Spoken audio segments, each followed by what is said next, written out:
Olá, sejam muito bem-vindos ao Historix, programa do Laboratório Virtual de Ensino de História da Universidade Federal do Pará. Nós estamos falando do campus da Ananindeua. Eu sou o professor Wesley Kettle e hoje nós recebemos aqui a professora Cimeia Lopes para conversarmos sobre um tema muito interessante que é a história econômica na Amazônia no final do século XVIII, início do século XIX.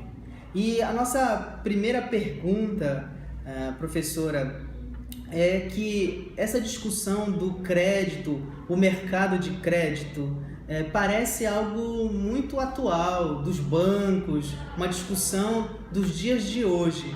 Mas, pelos seus estudos, o que a gente vê é que essa é uma discussão que já está desde o período colonial. É isso mesmo? Seja muito bem-vinda ao Laboratório Virtual e essa é a nossa primeira questão. Obrigada pelo convite, professor, Laboratório Virtual, e pela possibilidade de dialogar também sobre o mercado de crédito aqui na Amazônia. Sobre essa questão do mercado de crédito, é importante frisar que hoje nós ainda percebemos essa relação de troca, de permuta de produtos, por exemplo, que vem do interior do estado até os portos daqui da cidade de Belém. No século XIX, no século XVIII e século XIX, isso não era diferente. Em que sentido? Havia também essa questão da permuta de produtos, né? A moeda cunhada, ela não era muito circulante na região, então os produtos acabavam se tornando uma forma de moeda natural, como tem o trabalho do Alain José da Silva, que ele fala sobre essa questão da moeda natural, que como é que os sujeitos eles utilizavam, por exemplo, em diferentes momentos, produtos daqui da região como forma de moeda. No caso, a tainha já serviu peixe, né? Já serviu como moeda, como pagamento do soldo dos soldados durante o período colonial. Aqui na região, a farinha e o cacau também, nesse mercado mais voltado nessa relação mais comercial, digamos assim, entre mercadores, a questão do cacau, da goma elástica. Então, perceber como essa questão da troca, da permuta de mercadorias, de produtos, era uma coisa muito comum.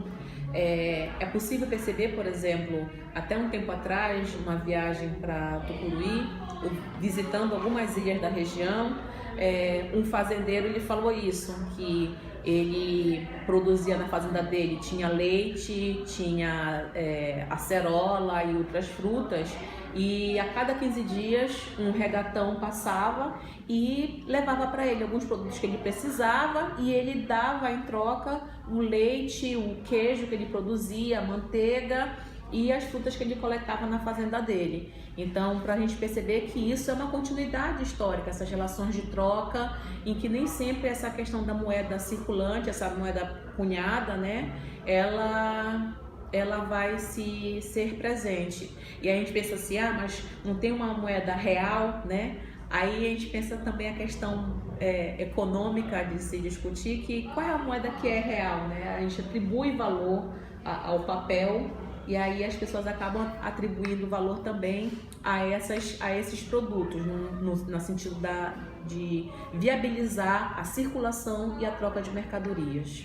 Pensando no desenvolvimento da economia dessa região amazônica no século XIX, qual a importância nós podemos considerar desse mercado de crédito nesse 800? O mercado de crédito ele vai viabilizar não só a questão da estrutura desse mercado, né, da cidade de Belém com as vilas do interior da capitania, mas também estimular práticas e trocas comerciais que não são muito discutidas. Em que sentido? pensar que esses comerciantes, para se lançar no sertão, né, no interior da capitania, no interior do estado do Grão-Pará e Maranhão, eles precisavam equipar as suas canoas, né, para se lançar ao giro, para fazer o comércio no sertão. Então, eles chegavam nas grandes casas comerciais e pediam a crédito fazenda e ferramentas e outros tipos de mercadoria para serem comercializadas nos sertões em troca dos produtos naturais. Cacau, salsa, cravo, café e outros produtos que também eram comercializados, óleo de copaíba, micheira, que é uma compota de carne de boi ou de tartaruga armazenada em potes, que também eram comercializados. Então, há uma série de produtos que eram negociados por esses comerciantes, viabilizados pela troca, né? E aí, essa questão do comerciante chegar na cidade e pedir fazenda e outros produtos para serem comercializados também estimulava isso. Então, como é que ele fazia para pagar essas mercadorias? Era passado um crédito, um recibo das mercadorias que ele retirava, e ao voltar desse mercado do sertão, ele tinha que efetuar o pagamento dessa dívida que ele tinha adquirido. Então, esse mercado ele funciona muito também pela questão da palavra, né? Do que é acordado entre os sujeitos, a questão da confiança que se estabelece nesse circuito. Então, a questão de que o crédito ia ser honrado era uma questão também que trazia uma certa, digamos, segurança para esse tipo de atividade. Professora, nós já ouvimos aqui a expressão troca, e aí falando sobre o escambo, que comumente é pensado no século XVI, então é possível pensar também que essa prática é identificada nos documentos históricos que você pesquisou sobre o final do século XVIII e também no século XIX, e se sim, é a mesma coisa ou há mudanças dessa prática? A documentação, ela apresenta diversos registros desse tipo de negociação. Mesmo as instituições, elas agiam dessa forma da troca, da permuta de produtos, né, em forma de quitação dos seus débitos, mas perceber, por exemplo, em processos de doação desses comerciantes, em algumas situações, por exemplo, para o Estado, de fornecer mantimentos ou doações para o Estado, essas doações elas dificilmente eram em moeda líquida, né? Era sempre através de produtos, como eu falei, mantimentos, feijão, farinha, coisas para equipar tainha, pescado, para equipar e abastecer as tropas, ou para qual finalidade fosse aquela doação. Mas perceber também, principalmente, que na documentação há o registro constante desse tipo de pagamento através de mercadorias, né? Tem um trabalho, o ensaio coreográfico do Baena, em que ele coloca lá uma listagem do que era pago para os soldados e para os representantes reais em mercadorias. Por exemplo, em que períodos a tainha serviu como pagamento do soldo, depois a farinha, o cacau. Então, assim, a gente percebe que essas práticas comerciais, a partir da troca, elas sempre foram efetuadas e sempre seguiram com uma certa continuidade dentro da colônia e depois no Império. Então a gente visita aqueles museus históricos que vemos aquelas moedas antigas que os arqueólogos encontram no século XVIII. Então, na Amazônia, né, nesse período do final do século XVIII, século XIX, essa não era a exclusividade para as trocas comerciais. Você falou sobre essa moeda natural, né? como é que se dá isso na Amazônia nesse período? É comum a gente encontrar nesses museus a moeda, né? Uma moeda cunhada e tudo. Sim. Mas essas moedas, elas tinham uma certa escassez nessa liquidez, né? E que o mercado precisava se movimentar, então não eram todos os espaços da capitania e do estado do Grão-Pará que existiam essas moedas, que elas circulavam de fato. Então, eu penso que era mais uma prática aqui no porto da cidade de Belém, na região da capital, né, da capitania, mas que não era uma coisa que era comum no interior da cidade, no interior do estado do Grão-Pará e Maranhão. Nos seus estudos, há muita prática com as tabelas, os gráficos, né? A gente tem aqui um gráfico, na verdade uma tabela sobre a participação dos credores, né? E essa tabela em específico, o que a gente pode perceber sobre esses personagens, né, ao longo do tempo. E também como é que o documento histórico permite esse tipo de expressão. A documentação utilizada para fazer estudos econômicos, elas são das mais variadas possíveis. Então, vai fazer um trabalho social sobre a história social da Amazônia colonial ou no Império. Essa documentação, se ela for uma documentação serial, uma sequência de informações com o mesmo teor, com a mesma regularidade, ela pode ser organizada em planilhas e feita a tabulação para se tirar um dado quantitativo, né? Tirar uma percentagem, fazer análises mais econômicas, digamos assim, mais concretas em relação a essas relações. Então, como eu falei, que havia comerciantes de miúdo, né, que comercializavam mercadorias secas e molhadas, que eram de comer, as comidas, bebidas, mas também roupas, ferramentas e outros instrumentos. Elas trocavam, faziam essa solicitação, essa compra de mercadoria e ficava o crédito. Mas não era, o que a gente pode perceber é que nem sempre o crédito ele era passado por negociantes. Então, numa documentação cartorial, essas documentações de registro de notas que a gente tem de nascimento, de casamento, de procurações que nós temos ainda hoje, no século XIX, no século XVIII, elas eram também muito comuns e importantes para regular e instrumentalizar esse comércio também, essas relações sociais de uma forma mais ampla. E havia uma documentação específica que era as obrigações de dívida.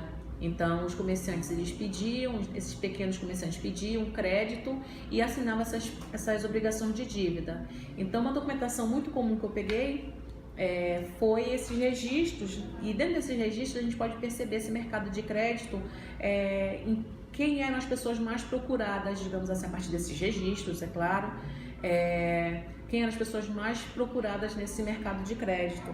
Então, havia o juízo dos órfãos, que era o juizado responsável de administrar e tutoriar as heranças de crianças, né, os testamentos, as heranças que havia crianças ou menores como herdeiros. Então, esse juízo de órfãos ele atuava como uma instituição creditícia, mas aqui na região amazônica não era tão comum.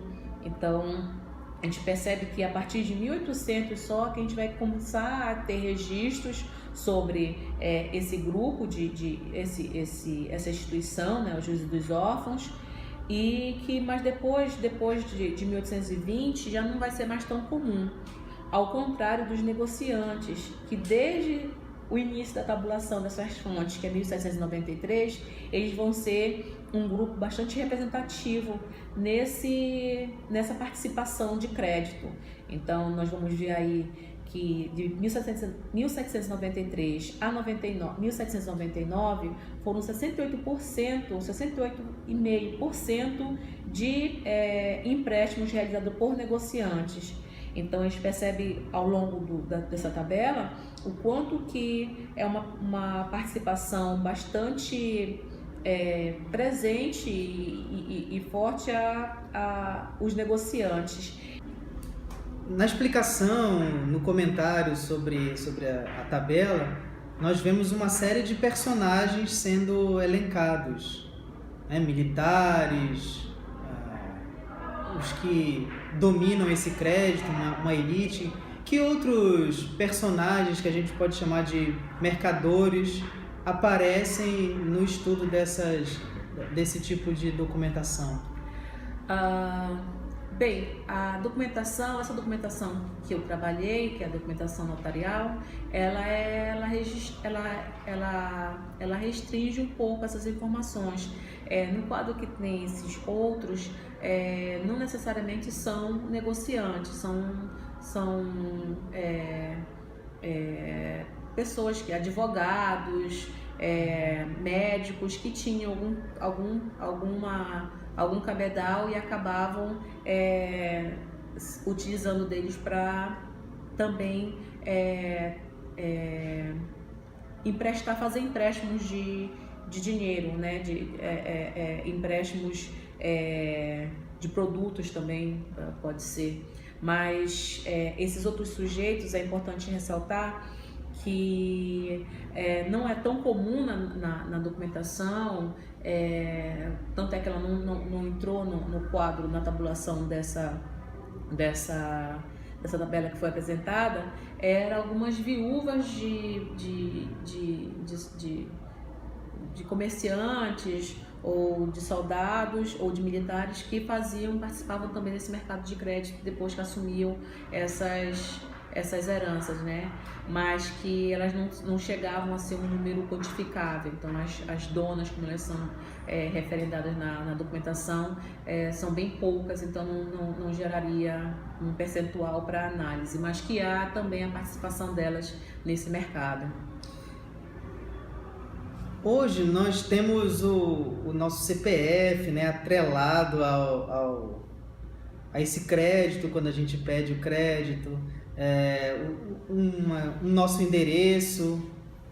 Como é que se dá nesse período que nós estamos conversando, né, essa confiança daquele que está concedendo o crédito, essa discussão da honestidade? E eu queria que você falasse um pouco para nós sobre o juramento da alma envolvendo esse mercado de crédito.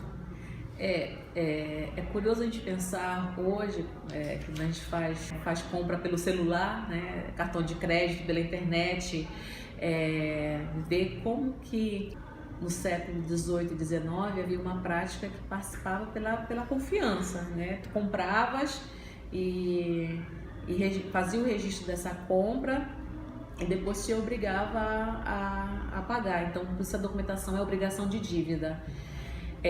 Mas isso também não é assim tão distante assim, porque em outras situações a gente ainda percebe assim, até a década de 80 ou em algumas áreas do interior ainda é comum ter o caderninho, né? Que a pessoa vai na venda, anota o que compra e aí ao final do mês ou assim que tiver o dinheiro ela vai lá e quita a dívida dela.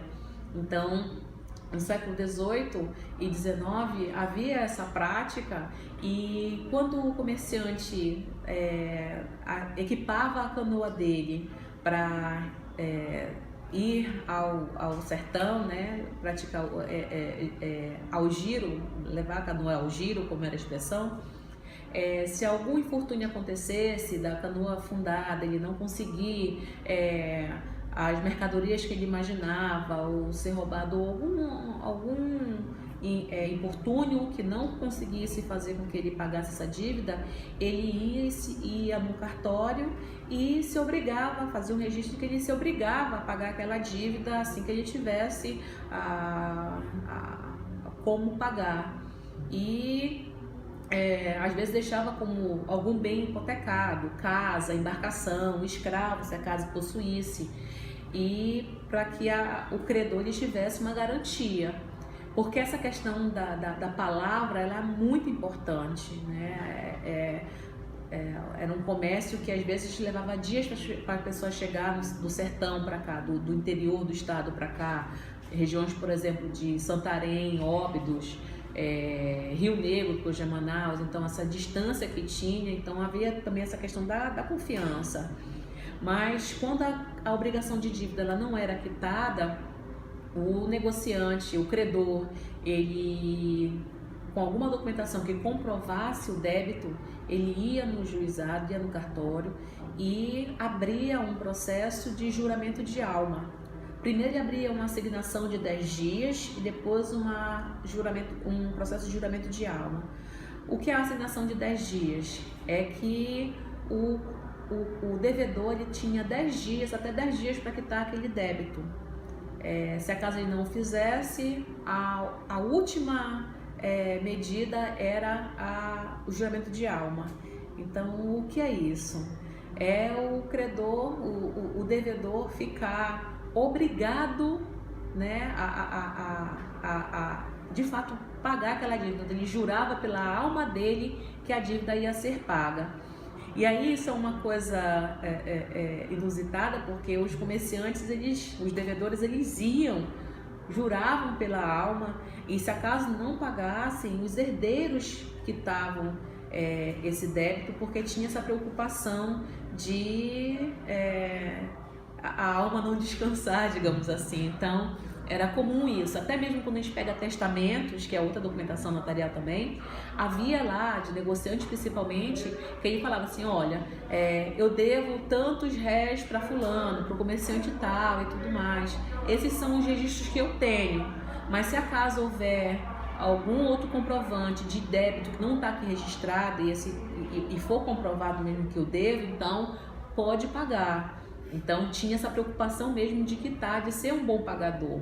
Então, antes de haver essas listas de bom pagador, o juramento de alma, ele confirmava isso. A pessoa ela iria pagar o débito dela, a dívida que ela adquiria.